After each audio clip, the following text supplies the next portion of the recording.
The first time Commander Elias Rowan saw the twin moons of Arendor rise over the crystalline horizon, he understood why no human had ever been invited here before.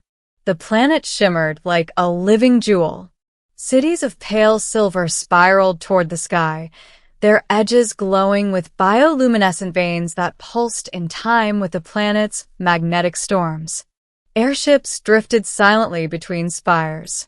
The atmosphere itself carried a faint blue radiance, as if the world refused to accept darkness without a fight.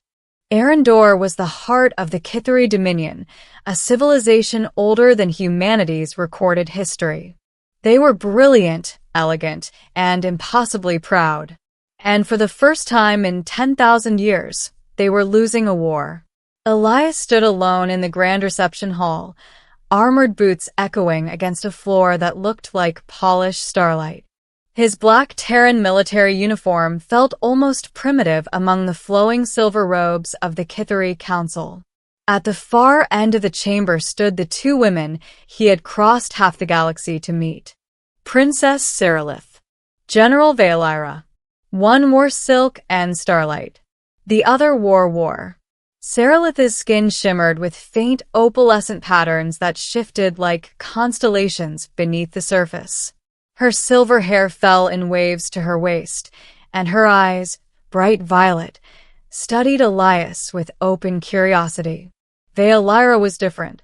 Taller. Sharper. Her armor was a living alloy that flexed and reshaped along her athletic frame. A blade curved over her back, its edge humming with restrained energy. Her gaze wasn't curious. It was calculating. "You are the human," Vaelira said, her voice low and resonant. "I am," Elias replied calmly. "Commander Elias Rowan, Terran Coalition." Saralith stepped forward, the movement graceful as drifting light. "Your species is young," she said, "and yet you answered our distress call." "You are losing," Elias said simply. A murmur rippled through the gathered Kithari nobles. Vaelira's eyes narrowed. "We do not lose." "Everyone loses eventually," Elias answered, "unless they adapt." The silence that followed was razor-thin. For centuries, the Kithari had dominated their quadrant through superior technology and telepathic coordination. But their enemy, the Vorth swarm, did not fear elegance. They did not fear beauty. They did not fear pride. They devoured it. Entire Kithari fleets had vanished in weeks. Colonies fell. Strategic outposts collapsed. The Dominion's famed psychic unity became a weakness. The swarm's neural disruptors turned their greatest strength into chaos.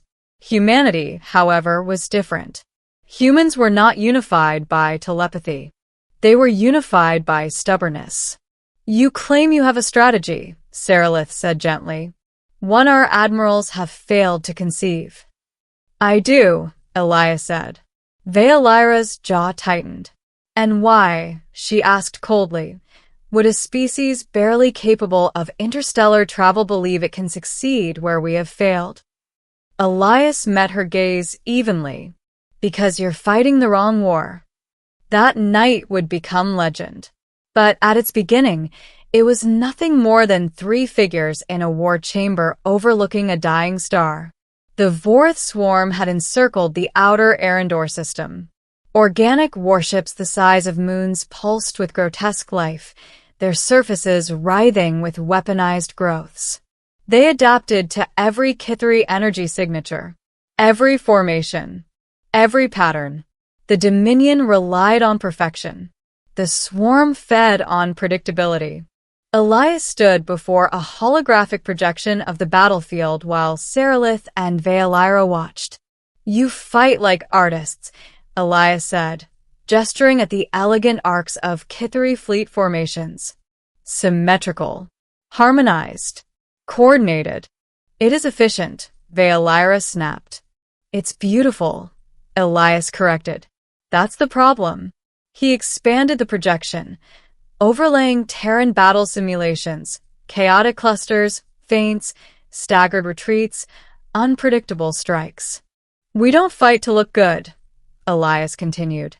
We fight to survive. We improvise. We break formation. We lure the enemy into overextending. We sacrifice pieces. Saralith frowned. You speak of dishonor. I speak of winning.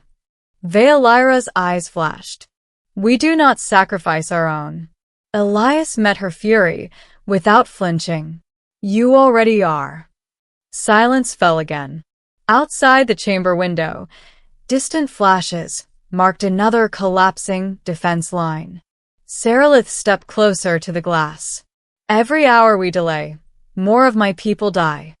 Elias softened his tone. Then stop trying to preserve the system you had. Build a new one. With us. Veilira turned toward him slowly. You suggest integration. Yes. The word carried weight. The Kithari had never integrated another species into their command structure. They guided. They enlightened. They ruled with subtlety. They did not share power. Saralith looked at Elias thoughtfully. If we accept your strategy, she asked quietly, you would fight beside us? I already am. And if we fall? Elias allowed himself a faint smile. Humans are very hard to exterminate. A flicker of something crossed Veilira's face. Not amusement.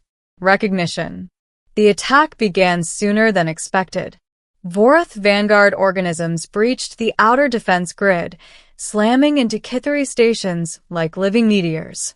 Psychic shockwaves rippled across the Dominion's network, disorienting entire squadrons. In the command chamber, alarms pulsed crimson. Veilira moved instantly, armor sealing around her body as she issued rapid commands in her people's harmonic tongue. Saralith placed both hands on the central console, channeling stabilizing energy through the panicking psychic lattice. Elias activated his comlink. Terran Strike Group Delta, he said. Execute Phase 1. Human ships burst from hyperspace in jagged vectors. No symmetry, no elegance. They scattered like debris in a storm. And the Vorath followed. Why are they splitting? A Kithari admiral demanded. Because we want them confused, Elias answered. Human destroyers feigned malfunction. Frigates baited swarm vessels into tight pursuit corridors. Then, without warning, entire Terran squadrons detonated proximity mines, kinetic weapons, not energy-based. The explosions tore chunks from Vorath hulls that had adapted to plasma and photon weapons, but not to raw, brutal impact. Veilira stared at the tactical display. They did not predict this, she whispered. Predators don't expect prey to bite, Elias replied. The swarm shifted strategy, deploying neural disruptors toward the Terran vessels. But human ships had no psychic web to unravel. They fought blind and free. Saralith's voice trembled slightly as she stabilized the Kithari fleet. Their interference fields are failing against your ships. Good, Elias said. Now comes the risky part. He turned to Veilira. I need your elite guard. Her eyes hardened. For what? A boarding strike. The word was almost obscene in Kithari doctrine. Impossible, Veilira said instantly. Vorath command cores are biologically sealed. We've studied the swarm, Elias countered. Their coordination stems from central synaptic nodes. Sever the node, the surrounding organisms go feral. Saralith looked between them. You would infiltrate a living warship? Elias nodded. With your best soldiers. Veilira stepped close enough that their faces were inches apart. And you would lead this madness? Yes. Why? Elias didn't hesitate. Because someone has to show you it can be done. For a heartbeat, Veilira searched his face for doubt. She found none. Very well, she said quietly. I will lead my guard. Elias blinked. General, you do not understand our ways, Veilira said. If this fails, I will not ask my soldiers to die where I would not stand. Saralith moved toward them, her voice soft but resolute. Then I will join you. Both warriors turned sharply. Princess, Xylosian began. My people must see that we fight together, Saralith insisted. Not above, not behind. Elias exhaled slowly. 2 alien women, 1 human, and a plan insane enough to save a galaxy. The boarding craft slammed into the Vorith flagship like a bullet into flesh. Organic matter writhed around the impact site as cutting torches burned through layers of living armor. The interior was a nightmare of pulsating corridors and acidic mist. Kithari blades hummed to life. Human rifles barked. The first wave of swarm drones poured toward them, chidnous, many-limbed horrors with serrated mandibles. Xylosian moved like lightning, her blade carving arcs of radiant destruction. Elias covered her flank with disciplined bursts of kinetic fire. Saralith raised her hands, projecting focused bursts of psychic force that disoriented the drones without destabilizing her own allies. They advanced deeper. The ship resisted them, walls contracting, passageways shifting. Acidic secretions rained from the ceiling. A Kithari soldier fell. Then another. Elias dragged one to cover, sealing the wound with emergency foam. Stay with me, he barked. Xylosian saw it, the way he refused to abandon even the dying. Humans were reckless, but they did not retreat from each other. At last they reached the synaptic chamber. It was vast, a cathedral of flesh and light. At its center pulsed a massive neural core, tendrils extending in every direction, transmitting orders across the battlefield. Elias planted charges along its base. We have 60 seconds, he shouted. The chamber convulsed. From hidden alcoves, massive guardian organisms emerged, towering beasts of bone and muscle. Xylosian stepped forward without hesitation. I will hold them. Elias grabbed her arm. You'll be overwhelmed. She met his gaze fiercely. Then fight with me. And he did. Back to back, blade and rifle, alien and human moved as if they had trained together for years. Saralith amplified their movements, her psychic energy shielding them from crushing blows.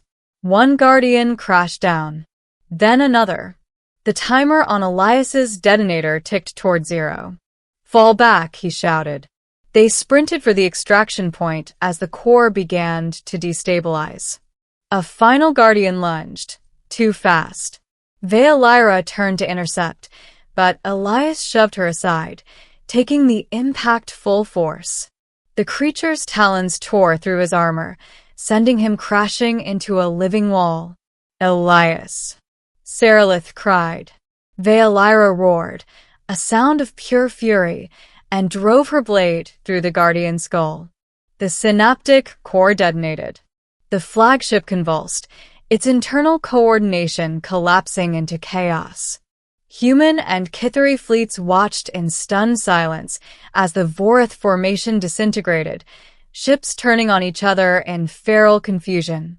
The boarding craft barely escaped before the flagship imploded in a storm of biological fire. Hours later, in a quiet medical chamber overlooking Arendor's horizon, Elias lay unconscious. Saralith sat at his bedside, luminous hands hovering over his wounds as regenerative fields worked to mend torn flesh. Xylosian stood near the window, silent. He shielded me, Xylosian said at last. Saralith smiled faintly. Yes. That is not logical. No, Saralith agreed. It is human. Xylosian looked back at the unconscious commander. We have studied countless species. None fight like this. None had to, Saralith said softly. Humanity grew in isolation. They survived without psychic unity, without ancient guidance. Xylosian's voice lowered. They survived alone. Elias stirred faintly. Saralith's eyes brightened. He lives. When his eyes finally opened, both alien women were there. Did we win? He croaked. Veolyra allowed the smallest curve of a smile. The swarm has retreated beyond the outer system. Saralith nodded. Your strategy shattered their command hierarchy. They will take years to recover. Elias relaxed back into the pillow. Good. I was hoping that wasn't a waste of effort. Veolyra stepped closer to the bed. You were reckless, she said. Yeah, Elias murmured.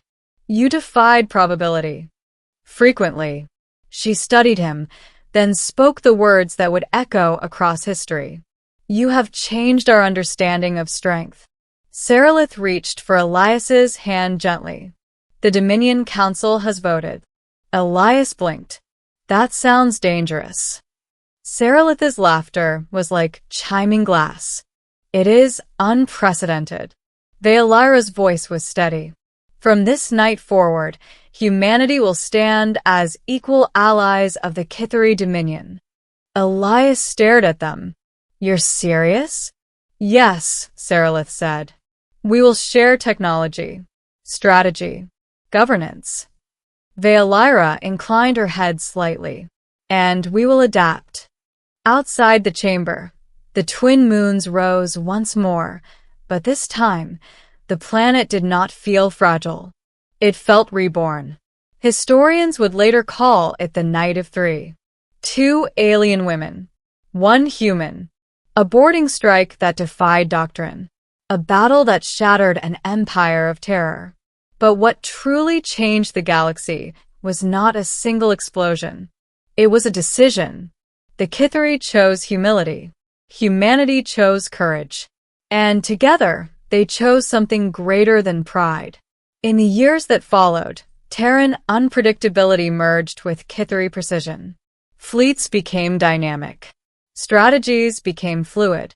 The Vorth swarm, once unstoppable, found itself hunted. Elias Rowan would eventually return to Earth, not as a conqueror, but as an ambassador. Veolyra would reform Kithari military doctrine, incorporating human chaos into their once perfect formations. Saralith would ascend the throne with a new vision, unity not through superiority, but partnership.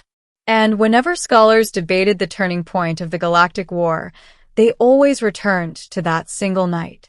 Not because of romance, not because of spectacle, but because 3 individuals chose trust over tradition. And in doing so, they proved something the galaxy would never forget.